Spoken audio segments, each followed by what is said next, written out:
Bueno, yo sí hago una pregunta, ¿y qué sienten con esta explicación? Híjole. Bueno, Rosa. Mucho orgullo de ser mexicana y desafortunadamente la parte de historia más importante que yo he conocido acerca de México lo estudié en la Universidad de Arizona en vez de haberlo estudiado en México. Sí. Y ahí sí te dijeron muchas verdades. Sí, muchas de lo que ustedes... Al revés de lo que se aprende en México. Sí, Sí. exacto. De hecho, las mejores cátedras de historia de México están en Estados Unidos. El mejor historiador, uno de los mejores historiadores, tiene apellido norteamericano, ¿sí? Se apellida W-A-L-S-H, Walsh, ¿sí? Thomas Walsh, ¿sí? Que escribe, por ejemplo, un libro formidable que se llama Isabel la Cruzada, que es la historia de la reina Isabel de Castilla, sin la cual no se explica la formación de México. O por ejemplo, el mejor libro de historia que se haya escrito sobre México, el más completo, el más gordo, son como 1500 hojas. Claro, depende mucho del tamaño de letra en la que se haya hecho. Lo escribe un cardenal norteamericano de apellido Schlarman, Monseñor Schlarman, norteamericano. Escribe un libro que les recomiendo, ojalá lo pudieran comprar, está en la red, andará sobre $50 probablemente, que se llama México, Tierra de Volcanes. México, Tierra de Volcanes. De veras, si quieren conocer la verdadera historia de su patria, de nuestra patria, lean, compren, compartan, discutan México, Tierra de Volcanes, de Monseñor Schlarman. Pregunta. ¿Por qué, como ahorita que estamos aprendiendo todo esto de la historia de México, por qué, pues, por ejemplo, cuando yo estuve en la escuela nos decían otra cosa y ahora comprendo muchas cosas, qué se ganaban o qué se están ganando con meter, o sea, otras cosas que no es la realidad? ¿Qué ganan, o sea, en decir mentiras? ¿Qué ganan con decir mentiras? Te voy a responder primero con una sola palabra y luego te doy una explicación. La ganancia de quienes han dirigido la educación, por así llamarla, en México, se llama gobernabilidad. ¿Qué obtiene un tirano, un presidente masón? ¿Qué obtiene Santana, Juárez, Obregón, Calles, Cárdenas? ¿Qué obtienen todos ellos al alterar absolutamente la historia? El poder. ¿Por qué? Porque mantienen al pueblo en la ignorancia. Y un pueblo al que se logra mantener en la ignorancia es un pueblo gobernable. ¿Cómo lo gobiernan? Pues con cachuchas, gorras. En Yucatán les regalan burros, con el escudo del PRI en la panza de los burros, para que voten por ellos. Y en Chilangolandia, o mejor conocida como Smogópolis, capital de México, hoy Ciudad de México, CDMX, ¿sí? Pues les regalan tortas, tacos, refrescos, camisetas, y ya con eso Te lavan el coco. te lavan el coco, ¿sí? Entonces la pregunta está respondida. Se gana para ellos, ganan y obtienen una gobernabilidad en la inmensa mayoría de la población. De hecho, fíjate lo que está pasando ahorita. Hay un columnista, les recomiendo que lean la columna que saca hoy en el Universal. Entren a su celular, ponen ahí universal.com y busquen el artículo que hoy escribe un gran periodista que se llama Ricardo Alemán, y se la pasa haciendo preguntas. El artículo son puras preguntas. ¿Cómo es posible que el malo, o sea, Manuel Andrés López Obrador, que no es Andrés Manuel, es Manuel Andrés López Obrador, haya ido a buscar a los peores personajes, a los más delincuentes, a secuestradores, a rateros, a asesinos, y con eso se está formando su gabinete? ¿Cómo es posible que lo peor de la política mexicana, bueno, yo la llamo azteca, sea hoy el futuro gabinete del muy probablemente próximo presidente de México? Bueno, no presidente, presidente. Bien. ¿Cómo es posible? Pregunta él. ¿Cómo es posible que el mexicano que está tan furioso, tan herido, tan lastimado por la corrupción, hoy esté votando por la peor mafia que México ha tenido? ¿Cómo es posible eso? Pues solo la ignorancia lo explica. Es que le estaba lo que Porque quiere. no razonan, Le estaba bonito lo que quiere. no piensan, no analizan, no saben que no saben. O sea, hay, como lo dije el otro día, varios niveles de ignorancia, ¿no? El nivel 4, la persona no sabe que no sabe. Ya es tan burro que ni siquiera sabe que es burro. Sí. De hecho, los burros no saben que son burros. ¿Por qué? Porque ellos no piensan, ¿no? Perdón, burros, por haberlos insultado. Luego, ya sabes que no sabes, ya pasas al 3. Luego, ya sabes que sabes, pasas al 2. Y luego ya lo haces de modo automático. Pues ya eres sabio. Pero para llegar a ese nivel, Necesita pasar por el 4. necesita pasar por el 3, el 2 y brincar al 1, ¿no? Entonces, la terrible realidad que estamos sufriendo es que han estado escogiendo, vamos a escoger, yo no, por supuesto, la inmensa mayoría de mexicanos analfabetas están escogiendo a la peor ralea criminal de los últimos 40 o 50 años. Por eso en realidad el Morena no se llama Morena, se llama Primor. Es un primor. Y también se llama Prieta. PRI por el PRI y ETA pues por el ejército guerrillero que pone bombas aquí y por allá, ¿no?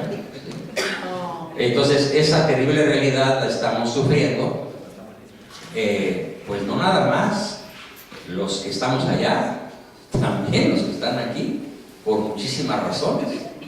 Y les digo una cosa, con todo y que algunos de ustedes sean indocumentados, están mejor aquí que allá, por muchos motivos. De hecho, ustedes son una perfecta demostración de la brutal esclavitud, de la tremenda tiranía que pesa sobre México, porque ha expulsado de su territorio a lo mejor de su sangre. ¿Sí? Los migrantes generalmente, yo los comparo con los espermatozoides en una... ¿Sí? Que logran fecundar. Que logran fecundar. ¿Quiénes llegan? ¿Y quiénes perforan el óvulo y engendran una nueva vida? Pues los más fuertes, digamos los más inteligentes, los que pudieron superar toda la selva tremenda llena de bacterias, microbios, sustancias tóxicas, ¿sí? Y hasta anticonceptivos que puso la señora con tal de no embarazarse. Pues con todo eso el espermatozoide llega y dice, entro y aquí estoy. Eso son ustedes. ¿Sí? Y sin deseos de halagarlos ni nada, estoy diciendo una verdad que siento de corazón y la pienso racionalmente también. Y Televisa también, que los tiene más amolados con las telenovelas. No, bueno, Televisa yo la llamo telebasura y televicia, ¿sí? Y no es televisión azteca, sino Azteca. Y tiene el propósito de la gobernabilidad, seguir imponiendo un pueblo sumiso e ignorante. Un pueblo ilustrado, un pueblo culto, un pueblo con conocimientos de la historia, no es un pueblo que pueda aceptar votar por un corrupto, aceptar votar por un mentiroso. Y peor ahora, este señor, si gana, sería el primer presidente en la historia que tiene 3 características. Es esquizofrénico, es paranoico y es oligofrénico. Oligofrénico quiere decir de cerebro chiquito. Si dice más de 200 palabras, ya le suda la cabellera, porque no sabe hablar. Su vocabulario no traspasa más allá de 30 palabras al día. Y además habla despacito. Y ya lo dice él, yo no puedo hablar rápido. A Peñarita también se le ha... Bueno, pues ese es otro caso, ¿no? Se le ha broma, ¿verdad? Porque... No sé cuál sea peor, la verdad. Sí. La ventaja es que es bonito, ¿no? Sí. pusieron ahí? Por guapo. Por guapo. El voto femenino lo llevó a la silla que nunca debió haber ocupado. ¿Sabe que yo recuerdo cuando estaban las campañas yo soy de Chihuahua y yo me acuerdo que toda la gente andaba detrás de los candidatos y se metían de lleno a las campañas porque sabían que al verlos ellos ahí o al trabajar en las campañas de cada candidato sabían que podían tener un hueso, tener algo o cuando menos si necesitaban algo. Esa era la idea de toda la gente. Si necesitaba yo una beca para mi hija, pues yo sabía que tenía que ir con ellos y me ayudaban. Si tenía algún problema de alguna necesidad, yo sabía que... Les voy a contar, para explicar lo que la señora dice, una anécdota que se atribuye a dos grandes tiranos. La primera es de Stalin, el tirano ruso. Este señor, para que tengan una idea, se calcula conservadoramente que es el responsable del asesinato durante 2 décadas, o un poco menos, de 30 millones de rusos. Sí. Hay otro que le gana, que es Mao Zedong, el chino, que está certificado que mató 50 millones de chinos, adversarios políticos de él. Claro, eran 800 millones, pues matar 50 como que no se nota mucho. Y luego este señor Mao, a los que quedaban, los parientes vivos, les cobraba la bala del asesinato. Pero volviendo a Rusia, Stalin, en una ocasión, juntó a su gabinete, y el gabinete les preguntó a Stalin, sus principales asistentes, de miembros de su gabinete, se llamaba el Politburó. Le preguntaron, a ver, Joseph, se llamaba José, Joseph, había sido bautizado católico, pero él era un masón rabioso de alto nivel. ¿Cómo le haces para gobernar con un dedo, ¿sí?, con una mano, a una población como esta? Y dice, es muy fácil, tráiganme una gallina. Y le llevan una gallina, y viva la gallina, la despluma. Le va quitando pluma por pluma, pluma por pluma. Ya se podrán imaginar el escándalo que la pobre gallina hacía, ¿no? Perdiendo pluma por pluma. Y ya que le acaba de quitar todas las plumas, la echa al suelo y la gallina está pues muriéndose de dolor. No se está desangrando, pues no tiene ninguna herida mortal, pero imagínense que nos quitan toda la piel. Pues la gallina desplumada ahí anda revolcándose, cacaraqueando de dolor, etc. Y entonces Stalin saca de su mano, de su bolsillo derecho, de su pantalón, un puñado de trigo y le empieza a hacer así. ¿Y qué hace la gallina? Pues lo sigue y él camina para allá, para donde quiera que va, la gallina lo sigue. Entonces les dice a sus miembros del Politburó, ¿ya entendieron cómo se gobierna Rusia? Histórico, ¿eh? Histórico. Es una anécdota real que sucede en el Kremlin, en el principal palacio de gobierno de Moscú. Así gobernó Stalin a 100 y pico de millones de rusos, de los que quedaron vivos después de las pogroms, que se llamaban purgas. ¿Y quién quieren que lo imitó en México? El fundador del PRI, Plutarco Elías Calles. Hace exactamente unos años después la misma demostración a los miembros de su Politburó, ¿sí?, o sea, de sus ministros de alto nivel. Repite la escena de Stalin, saca la gallina, la despluma y les dice, así se gobierna a los mexicanos. Por eso de ahí viene la famosa palabra de lo tienen maiceado. Ya, maicear es darle trigo o maíz a una persona humillada, lastimada, desplumada, ignorante, oprimida. Si lo maiceas, va detrás de ti y te lame los pies. Señora. Es que yo estaba platicando ayer con mi mamá y con mi hermana que uno de mis amigos me mandó lo de Stalin. Lo de Stalin. Y se me hizo tan impactante, pero tan Sí. cierto. Sí. Y ahorita usted lo dijo muy suave, pero él les contestó. así de fácil se gobierna a los estúpidos. ¿Por qué? Porque dijo... Sí, la palabra que usó Stalin fue estúpido. Ajá, Sí. o sea, usted lo dijo muy suave, pero a mí me impactó mucho porque dice que así de fácil se gobiernan los estúpidos. ¿Vieron cómo me persiguió la gallina a pesar del dolor que le causé? Así es. Así son la mayoría de los pueblos. Persiguen a sus gobernantes y políticos a pesar del dolor que les causan por el simple hecho de recibir un regalo barato. Perdón. Una promesa estúpida o algo de comida para 1 o 2, 3 días. Bien, qué bueno que nos lo leíste. Gracias por tu contribución. Es la anécdota completa y mejor narrada de lo que yo lo conté hace un momento. ¿Sí? Y en México, Plutarco Elías Calles repite la escena. Y de hecho, salvo tal vez, yo todavía no acabo de entender muy bien ciertas cosas, me ha faltado tiempo para estudiar bien a este personaje, tal vez salvo Calderón, en cuyo sexenio el dólar se mantiene estable, en 10 y cachito, durante 6 años, nunca subió a 11 el dólar, se mantuvo crecimiento en el empleo, se mantuvo a raya al narco, a balazos, no debiendo hacerse así, pero bueno, así lo hizo él a lo mejor creyó que era lo correcto. No juzgo su conciencia, juzgo el resultado, no fue exitoso, por eso es tan difícil juzgar a Calderón.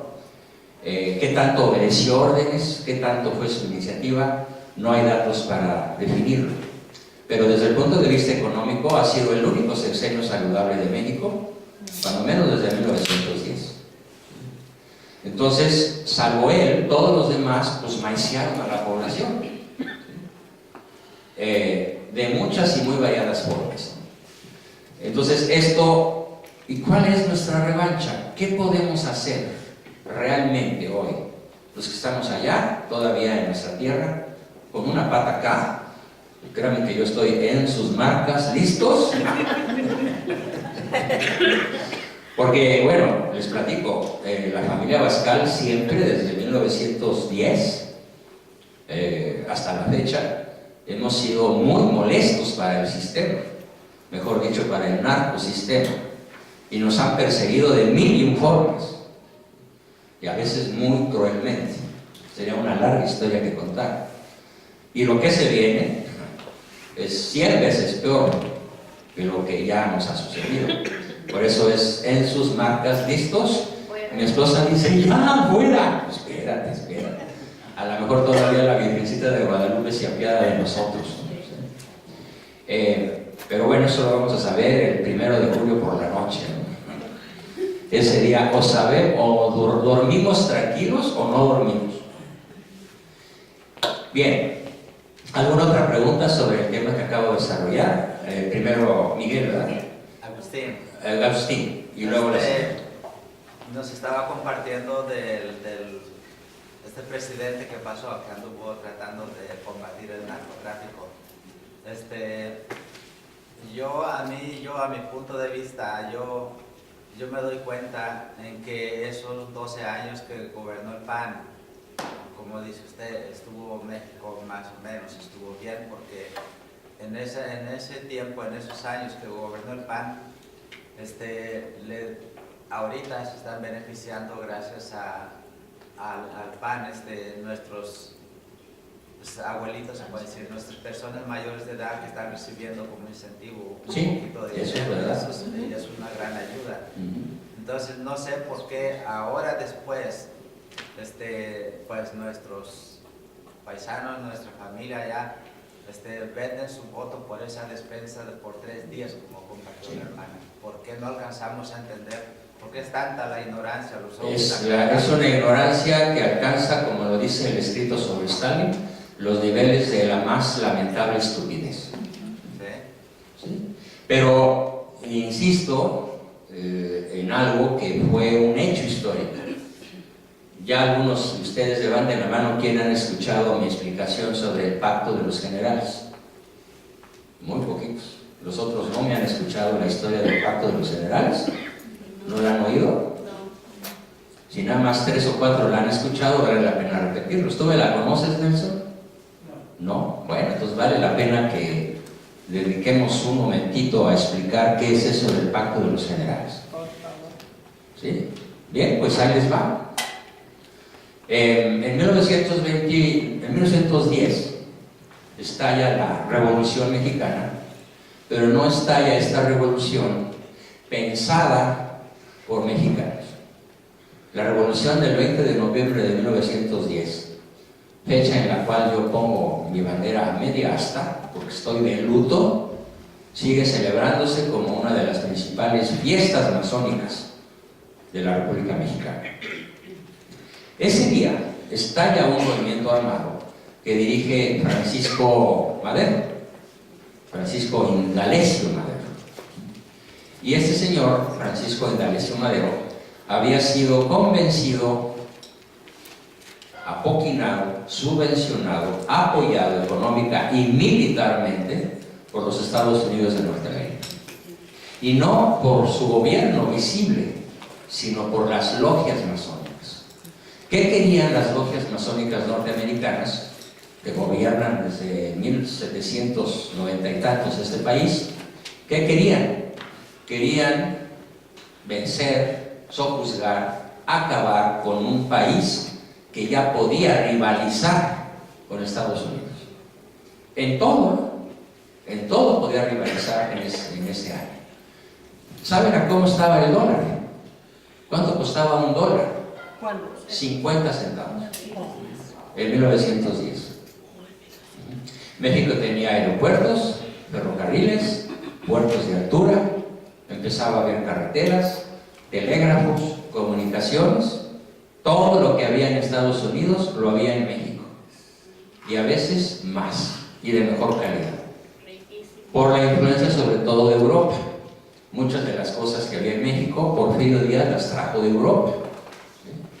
Entonces, los Estados Unidos de Norteamérica, dirigidos por masones, dijeron: no nos conviene tener en nuestra frontera sur un país libre y autónomo que nos pueda causar problemas de que quieran recuperar su territorio. El territorio entregado por Santa Anna en los tratados de Guadalupe Hidalgo en 1847.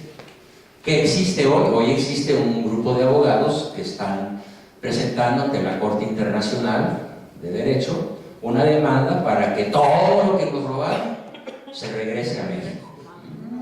Sí, hay un proceso legal en marcha. No creo que tenga éxito, pero ahí está el proceso. Entonces, las logias yanquis deciden hacer la revolución mexicana. Yo no le llamo revolución, le llamo revolución. De robo, puro robo.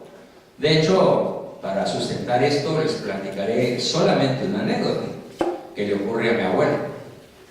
Mi abuelo era un hombre extremadamente rico, pero porque era rico de herencia. Su bisabuelo había sido muy trabajador, su abuelo, su papá y él eran personas extremadamente trabajadoras que le daban de trabajo bien seguro y de por vida y bien pagado.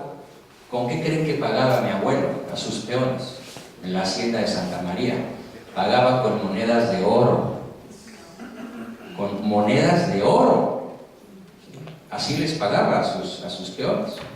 Y su deporte favorito, decía él, para distribuir la riqueza, era irse a la presa que se llama Presa del Valle de Santiago, cerquita de Morelia, en donde él llevaba una talega como con 100 centenarios, y los arrojaba a la presa y jugaba patitos. Aventaba la moneda que se iba haciendo brinquitos, ¿no?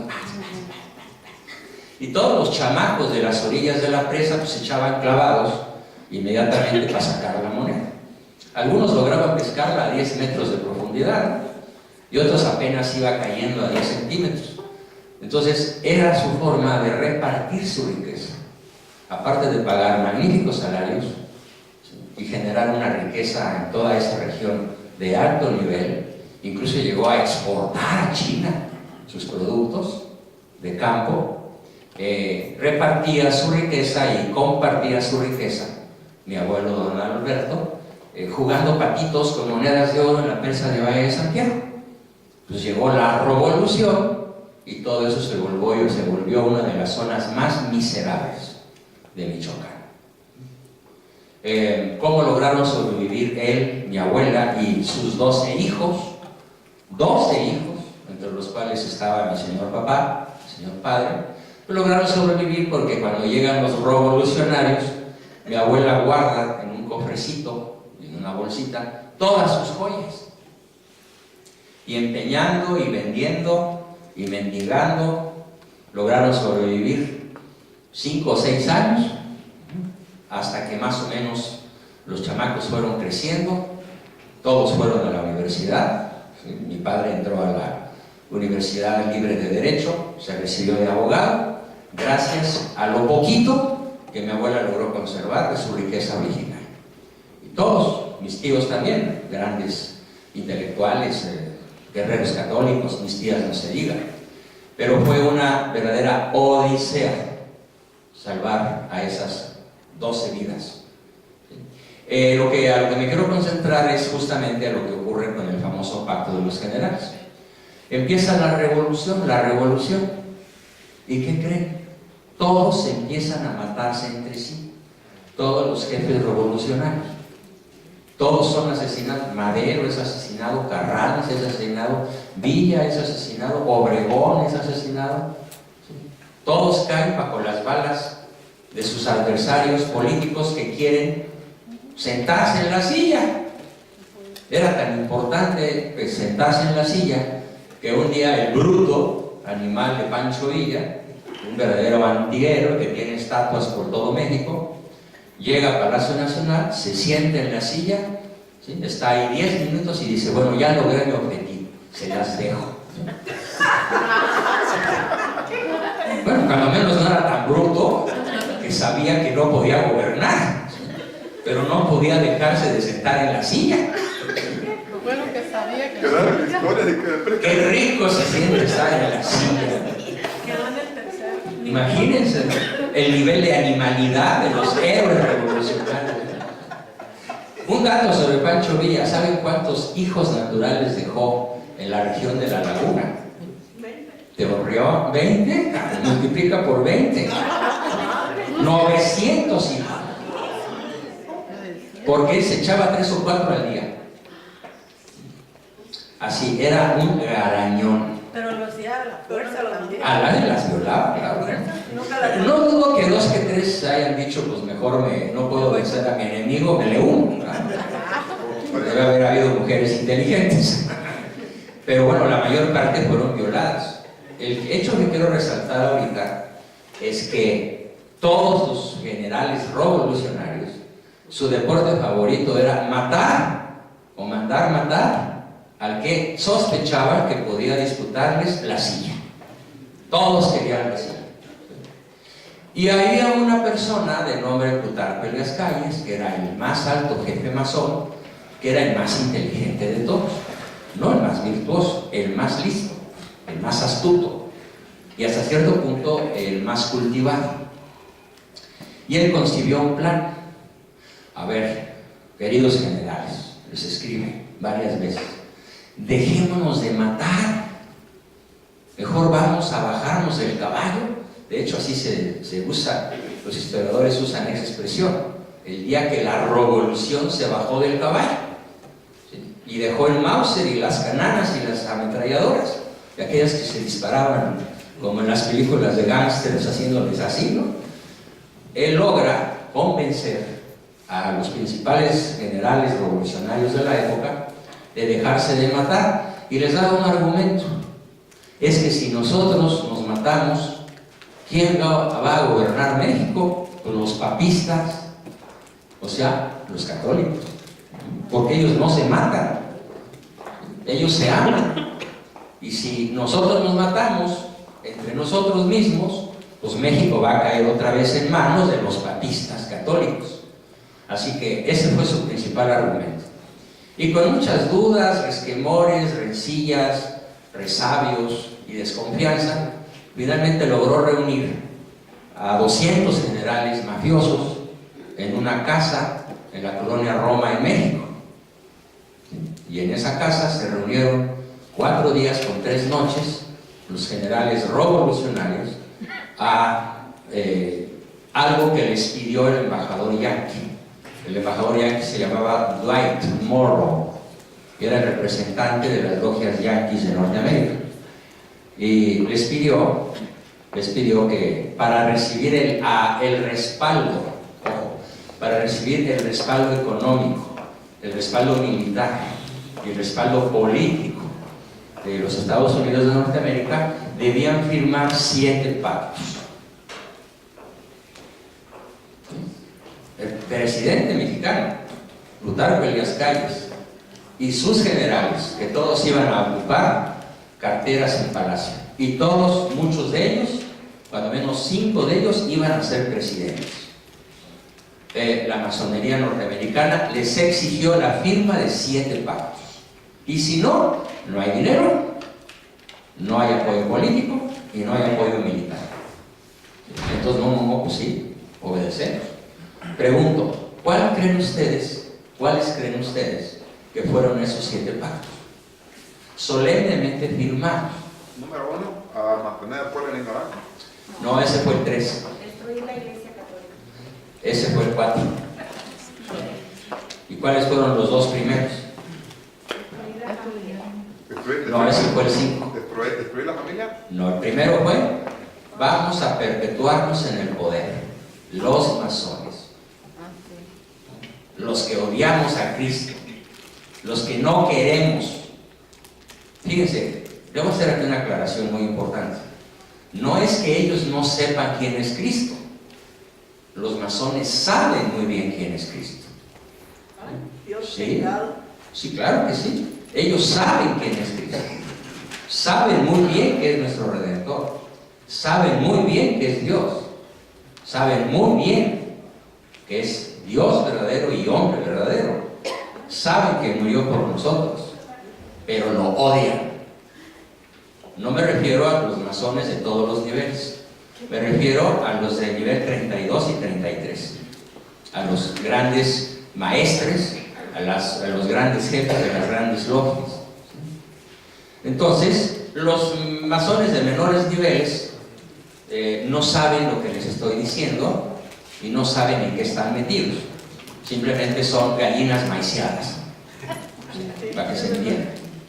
Entonces, se reúnen en esa casa y mi abuelo Adalberto logra colarse en esa reunión y conocer de lejecitos, pero alcanzó a entenderlo muy bien. Yo lo hago novela, le doy más dramatismo que lo que fue real, pero sin apartarme de la verdad. Y la verdad es los 7 pactos. Ya algunos dijeron, aunque los nombres son más precisos. El primer pacto es: vamos a perpetuarnos en el poder. No importa quién gane el próximo 1 de julio. Los 3 están en el pacto. El canalla, el meade. Algunos han hecho burla de su apellido, yo prefiero no burlarme de él, ¿sí? No porque lo aprecie, sino porque, bueno, vamos a respetarlo. Y el peje, ¿sí? El malo, como deberíamos llamarlo, M-A-L-O, por las iniciales de su nombre, que le invirtió para que no le digan malo, pero su acta de nacimiento, que además es fraudulenta, dice malo. Dice Manuel Andrés. No Andrés Manuel, Manuel Andrés. He visto fotocopias del original. Entonces, estos 3 son revolucionarios y los 3 van a perpetuar el pacto de los generales 90 años después, de diferentes formas. Si gana Meade, cosa que dudo mucho, pues va a seguir siendo el amo de los banqueros, perdón, el gran office boy de los banqueros del mundo. Todo lo que los banqueros ordenen, él lo va a ejecutar. Que privatiza, que sigue vendiendo el suelo nacional a las grandes empresas mineras, que sigue privatizando el petróleo, regala el petróleo, él va a obedecer. Si gana Ricardo Anaya, es un delincuente trepador de alto nivel, muy inteligente, habla inglés muy bien, tiene títulos universitarios de gran calidad, pero es un adicto al poder. Y traicionó a su partido, traicionó al PAN y lo partió en 1000 fragmentos. Es un gran traidor a los principios del PAN. ¿Y por qué lo sé? Como dice el dicho, si digo que la burra es parda, it's because I have the pelos in the hand. Yo fui asesor del PAN varios años, nunca fui miembro del partido, pero ¿quién cree que escribió su código de ética? Su servidor. Yo redacté el código de ética del partido y se lanzó con toda pompa y majestad en el año 2000, un poquito antes, 1999, perdón. ¿Y sabe para qué ha servido? De papel de baño, para una pura y dos con sal. Lamentablemente es la verdad. El autor sabe que ese código nunca se ha aplicado en los últimos 19 años. Ni los jefes ni los del medio. 2 que 3 panistas por ahí, debo decir un nombre, una de ellas, Angélica Moya, alcaldesa de Naucalpan, en un excelente gobierno que ella tuvo. También fui su asesor, lo puedo presumir. Una mujer inteligente, virtuosa, como ninguna otra mujer en la política yo conozco, como ella. Honor a quien honor merece. Fuera de eso, ahora resulta que el agua se puede mezclar con el aceite y hacer un rico licuado. Eso es lo que está haciendo Anaya. Mezclar al PRD, antifamilia, antimatrimonio, antivida, anti-iglesia católica, con el PAN, que se suponía que tenía los grandes 4 principios de solidaridad, dignidad de la persona, subsidiariedad y bien común. Pues todos esos principios teóricos del PAN, Ricardo Anaya los ha tirado a la basura de la historia para alcanzar el poder y gobernar como lo haría si llegase, de forma tiránica, de forma despótica, porque nomás sus chicharrones truenan. Entonces, ¿a cuál irle? Pues uno te mata, otro te fusila y otro te ahoga. Por fortuna, la semana pasada atestigué que Margarita Zavala hizo declaraciones, finalmente hizo declaraciones pro vida, ¿sí? Pro familia, dijo que ella es partidaria del matrimonio de derecho natural, está contra el aborto, ¿sí? No dijo todo lo que a mí me hubiera gustado oír, dijo que pues, las leyes son las leyes, y como sabemos, pues la Constitución ya favorece al aborto. ¿Ella qué debió haber dicho? Pues debió haber dicho que si llega a la presidencia, modificaría las leyes que hoy protegen a la mujer que aborta, pero no a su producto.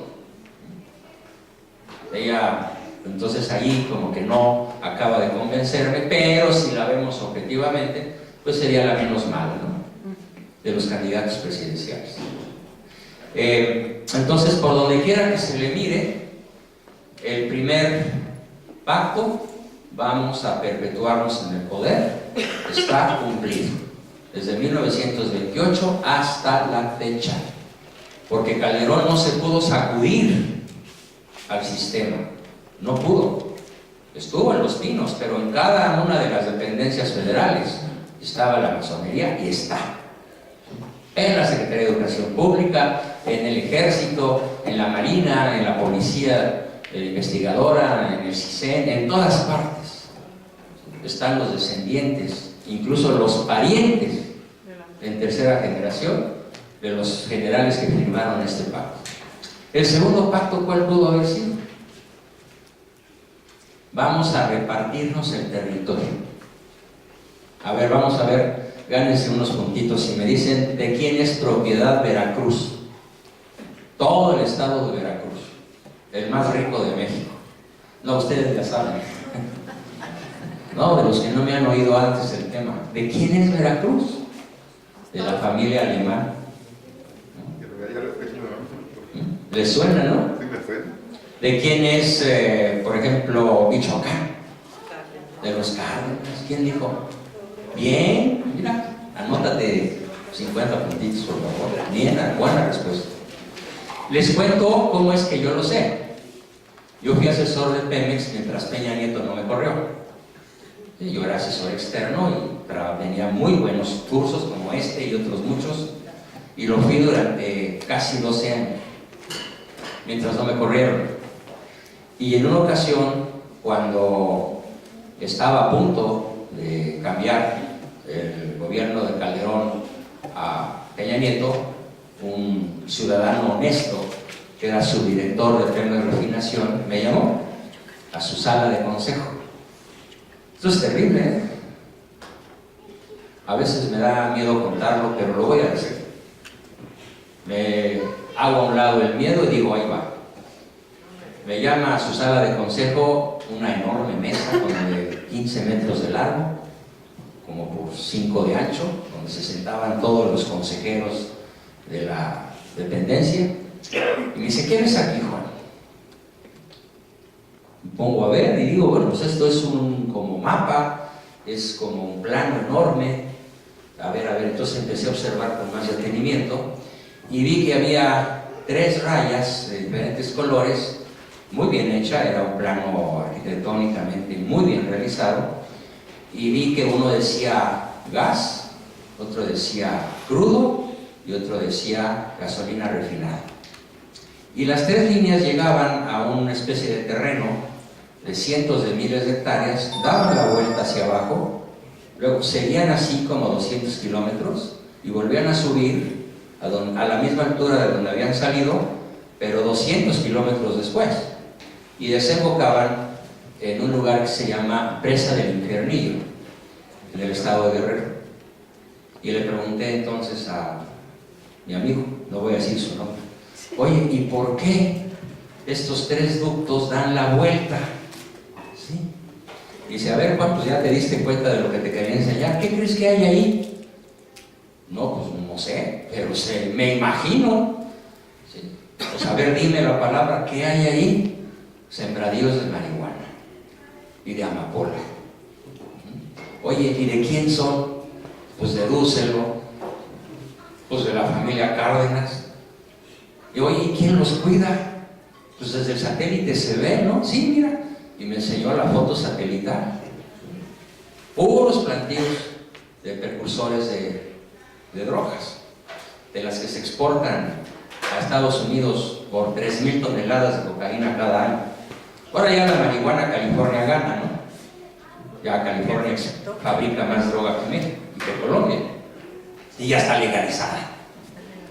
Entonces, ¿y quién crees que la cuida? Para que no haya invasión, para que no haya rapiña. ¿Quién cuida ese territorio?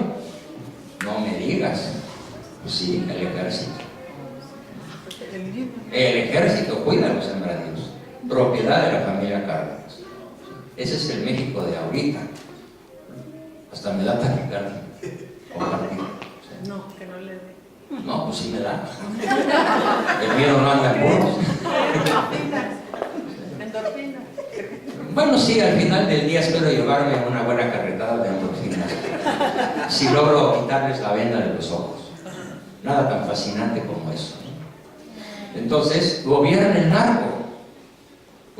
narcosistema. Ustedes ven toda mi producción en Facebook, siempre digo narcosistema, porque no hay un narco y un sistema. Desde 1928, el primer jefe, el primer capo di capi de la droga y del narcotráfico en México fue el presidente en turno. El presidente en turno, sin excepción. Son los que dicen por aquí por allá otro, agárrame a ese, fusílame a aquel, mátame y descuartízame a aquel, mételo a la cárcel de Nueva York.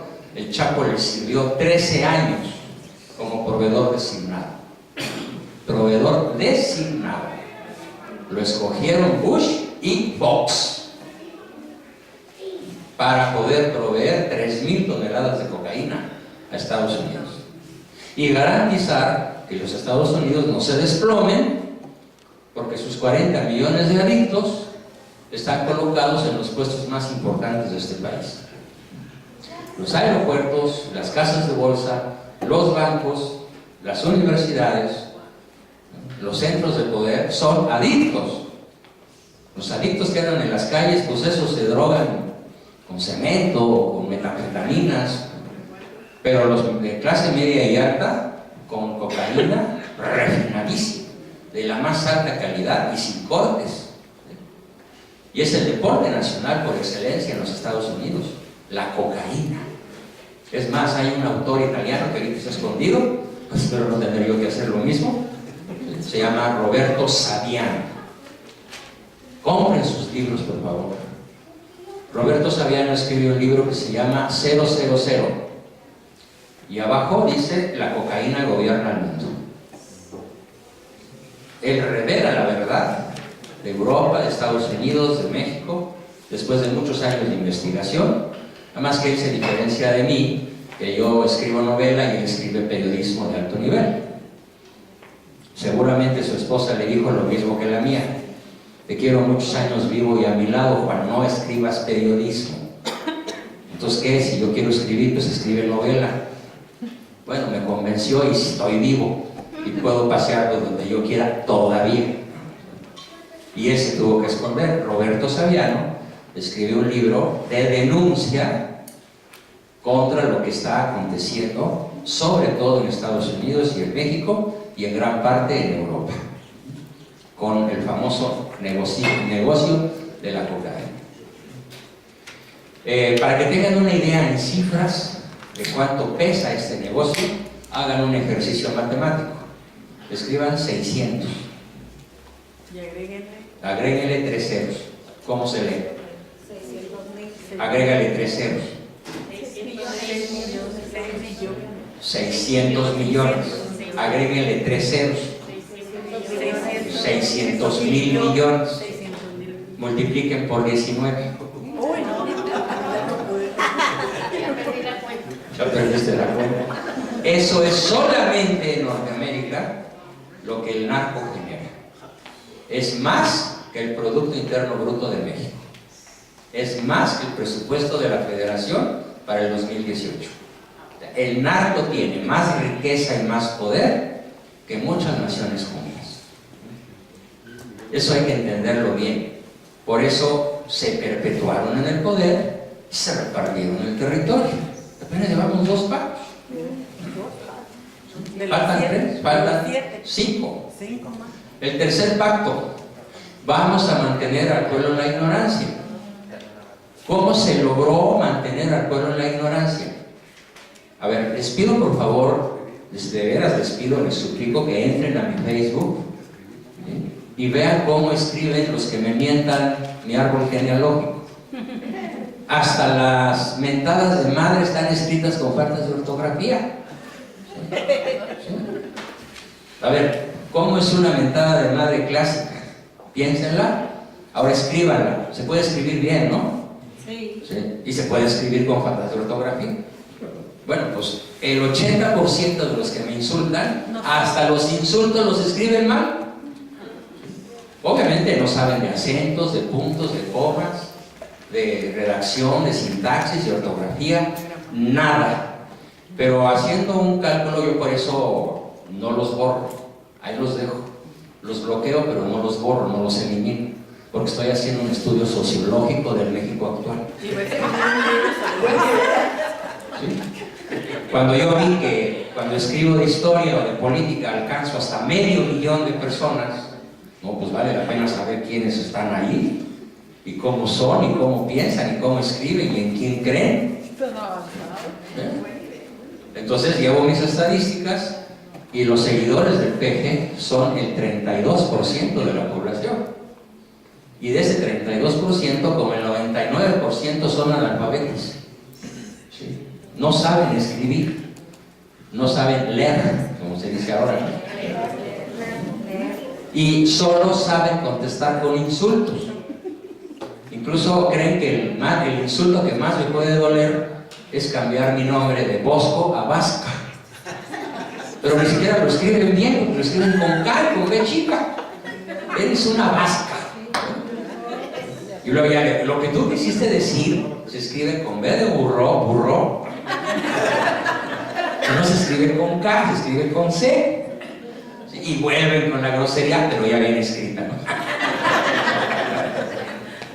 Hace rato cuando estaba hablando de todo eso, que preguntaba que por qué nos dicen tantas mentiras, pues lo que acaba de decir, ¿verdad? Mantener a pueblo en la ignorancia, el control que van a tener sobre la gente. Sí. Yo aprendí que, bueno, no sé si en español es igual, pero en inglés government, gobernar la mente. Sí. Mira, qué Televisión. interesante. Sí, televisión, television. Government. Government. No se me había ocurrido, ¿eh? Exacto. Me nutriste mi cerebro, gracias. Entonces sí, y eso existe también en Estados Unidos, y la televisión. Es como que decíamos, en español es gobernación. sí, Y aquí por es eso. gobernamente, gobernamiento. Antiguo en inglés, pero Y eso es lo que nos están haciendo. Y con la televisión, television, de una visión. O sea, dice, ¿por qué creen que se llama programación? Programming. Nos están programando de La una mente. manera para pensar de una manera. Eso sucede aquí. Genial. Y cuando Para- usted, cuando usted hablaba o sea, de los presidentes que nos van a poner en México, o Con sea, cualquiera de los no tres podemos- están muy muertos. no podemos tener nada. Bueno, eso pasó aquí también, porque también la gente, usted le Sí, dice... o era la "Quiero asesina, ganar". Ajá. o el loco, Entonces, o el que no cuenta. de los dos, el loco está un poquito mejor porque era pro vida. Y que usted dice, ahorita no sabemos qué es lo que quiere hacer porque pues Sí, es pro vida de los no natos y pro muerte de los migrantes. Exacto, pero era mejor que la Hillary, ¿verdad? Y también aquí ahorita está sucediendo algo que apenas yo me estoy enterando y no sé si es verdad o no, pero aparentemente Trump está tratando de lo que se llama clean the swamp, limpiar el pantano. Porque está tan corrupto todo en México, en Estados Unidos, en todos lados, que también aquí Trump está tratando de limpiar lo que dejaron Obama y anterior, ¿quién era? Bush, y lo que iba a ser Clinton, Bush, Hillary, sí. lo que Los iba a Bush. ser Hillary iba a ser todavía peor. Entonces si ella hubiera quedado... Ellos son, hay otro libro que les recomiendo. Yo quiero generar en Phoenix el hábito del amor por la lectura. Hay un libro que les recomiendo que se llama Arquitectos de la Cultura de la Muerte. Arquitectos de la Cultura de la Muerte. Y podemos decir que casi todos